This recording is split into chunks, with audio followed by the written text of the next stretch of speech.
Hello again, Twill.tv viewers. If you watch my videos over at XDA, you may or may not have seen a video I put out in the last week talking about a couple of new Android devices that Sony unveiled at CES 2014. Well, while we were at the Sony booth, there were a couple of other things that I wanted to take a look at that I found kind of interesting, and I wanted to go ahead and share them with you. The first up, I got my hands on with the Sony head-mounted display. That's really the only name that I've found for it online, and I don't know an awful lot about it, but effectively, it kind of looks and feels like the Oculus Rift in that it sits over your face. I believe they've got headphone extensions. There were headphones the guy offered to put on me, but it looked like a completely separate unit. And it hooked up via MHL to a smartphone and allowed me to play a video game on the smartphone, but actually see what was going on the screen up here. Now, the strange thing about it is it's supposed to blow things up and make it look like, a TV screen in front of your eyes. But as far as I was concerned at the time, it looked like a smartphone had just been stuck right about here in front of my eyes. I believe that I was actually playing on the updated version of it. Maybe I was misled there. There was also a second one that had been put on display I didn't get a chance to take a look at that had head tracking software built into it, or head tracking technology built in. That's more of what I would have been interested in seeing, because that is more in line with the Oculus Rift in that you can be playing a game and actually move around and see different things in the environment without having to move the sticks to actually control where your head's pointing.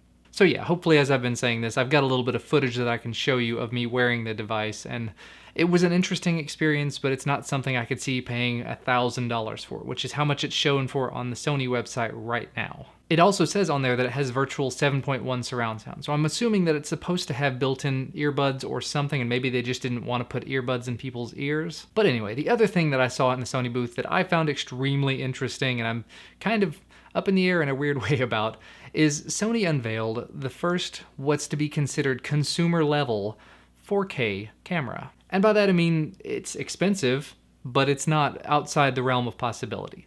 It's a handycam, meaning it's bigger than a camcorder, but not huge. I mean, it's, hand-sized, and it does 4K video at 30 frames a second, 4K video at 24 frames a second, 1080p at other stuff nobody cares about because it's a 4K camera, and that 4K video is 60 megabits per second, which, just to put it in a point of reference here, the DSLR footage that I'm using here is 48 megabits per second. So in theory, higher bitrate video. It should also be noted that this new 4K camera is using a 1-inch Exmor sensor, the same one that you can find in this little guy, the Sony RX100, or the RX100 Mark II as well. Now, I approached one of the guys in the booth and asked him briefly, using the exact same sensor as a 1080p camera with 4K, is that going to cause issues with low light?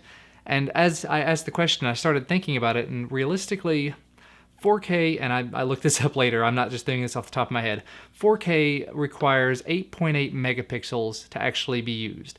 Kind of in the same way that 1080p only requires about 2.1 megapixels to be used. And the sensor in this Sony is capable of, I believe it's 20 megapixel stills. Now that's not to say it's capable of 20 megapixel type video, but it really shouldn't be too much of a stretch to use 8.8 megapixels of video out of that sensor. And from talking to the guy from Sony, who had a lot of technical knowledge there, he made it sound like it's the same sensor, but it's laid out and designed in a slightly different way. I can't even remember all the specifics, but some things are maybe it's a backlighted sensor so that it actually works a lot better in low light than even this device does. And this device does pretty ridiculously amazing things in low light as it is. What I figured though was putting more pixels on the same sensor, you're going to get a lot of noise, you're going to get a lot of pixelation and just terribleness at 4K. Now they showed off a lot of the sample footage while we were there. I didn't even capture any of it because there's no way that I could really impart any of that to you guys. There, I'm sure, are sample videos from Sony direct here on YouTube that you can view in 4K now that YouTube has some 4K stuff to it. And while I was at their booth, I even asked the guys behind the counter, I've got an SD card, it's blank, can I stick it in the camera and just record a little bit of video? And I expected the answer to be one thing, and I got two different answers.